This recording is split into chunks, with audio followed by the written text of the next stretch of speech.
Ama-Nigerians awalungile guys. Angisho ngoba sengidelile yiwo, angifisi omunye umuntu alingeke. Kusho Anonymous. Story time. U-Anonymous uthi wahlangana nale Nigerian guy, lamshela, baqomana, bathandana, bahlala ndawonye.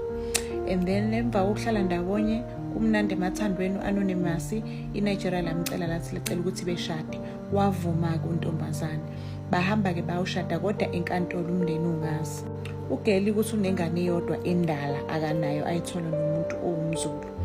And then ugeli uthi since bekade beshadile neNigerian yakhe lelakhe behlala ndawonye bekade ngayitholi ingane. Beloke bezama but ingane bengayitholi. INigerian ke guys kuthiwa 2021 lahamba ke laya eNigeria lathi liyofuna usizo ukuze bezokwazi ukuthi bethole umntwana bobabili. Labo iNigerian malibuya labuya nezinto itaputapu lamgcoba ugeli lasasenzelana uzomitha. Nangempela kugeli wamitha ke. Mayimitha kugeli ujabulile ukuthi uzoba nengane ke.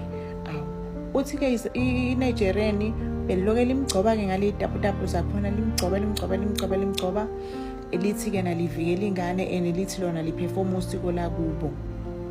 Uthi ugeli hayi ke makushaya ke isikhathi ke sokuthi ke kumele ukuthi atete uthi ke hayi ngomayisiko eqala esikwa lithi Nigerian athi ngihambise esibhedlela lithi Nigerian no angikuse esibhedlela because bathe ekhaya ngingakuthi kumele ngiperform usiko lengane because lo mntwana lona utholakala ngalendlela yokuthi uceliwe. Ayike ugela likholwe ke uthi lamtetisa yena ke endlini ke malimtetisa yena endlini ke athola ingane ke mayithola ingane ibikhala lase layithatha lana ekamereni wathi ke na ugayilo uyoperform usiko lomntwana. Uthi maye ana ekamereni umntwana wamuzwa nje ukuthula emva kwalapho. Uthi maye mmemeza ethi ngisesibhedlela ngiphelelwa amandla ngiyabulila kakhulu. Uthi amthathe kamuse esibhedlela mayibuye wathi ingane ithule.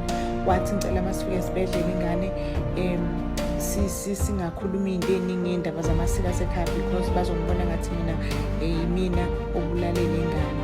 Hayi nangempela mayifike esibhedlela ugela ngasho ukuthi ingane beyibheka ukuthi ingane kudala ishonile. Hayi ingane ke uthi ugeli ingcwatshwe ekhaya kukonke. Ingane ke niyazi ngosiko lethu lamaZulu zingcwatshelwe ekhaya mayishone zisesencane mhlawumbe uthole miscarriage noma uthole isitipo. Manje uyithola iphila ingane kodwa yashona ingane. So ingcwatshele ekhaya ithuna leyo sekhaya. Uthi ugeli ke wathi ke emva kwalapho ekseni makuvukwa uthi after 3 days ethuneni ingane kwatholakala kuhleli inyoni eminyama enkulu nje. Uthi hayi ahamba kumuntu obonayo. Uthi umuntu obonayo nje avela angayiboni yonke lento leyenzakalayo yabo ungabe bikho into amtshela yona. Mayisuka lapho ugela ahamba buyele endodeni yakhe la hlala nayo eNigeria. Mayifika bephinde futhi bezame futhi amithi futhi ugeli. Mayimisa ugeli uthi ugayi ihlala emgcoba ngeyidaputapu ethi yena uperform usiko la kubo. Amgcoba ngalezi daputapu mayisuka lapho ugeli phinde futhi ingane kuthiwa uthi ingane ayizalayo ke manje ke seyitholile esibhedlela ke manje wayithola ihlaza ithecwe ingane ibonile.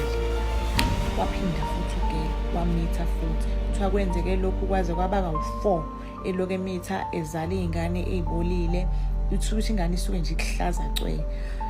Ingakho ke sebuye ekhuluma ke ethozama ukuxwayisa ke guys. Kanti lena guys ama movie ama-Nigerian nakhula ngiwabuki. Ibillionaires Club anibuka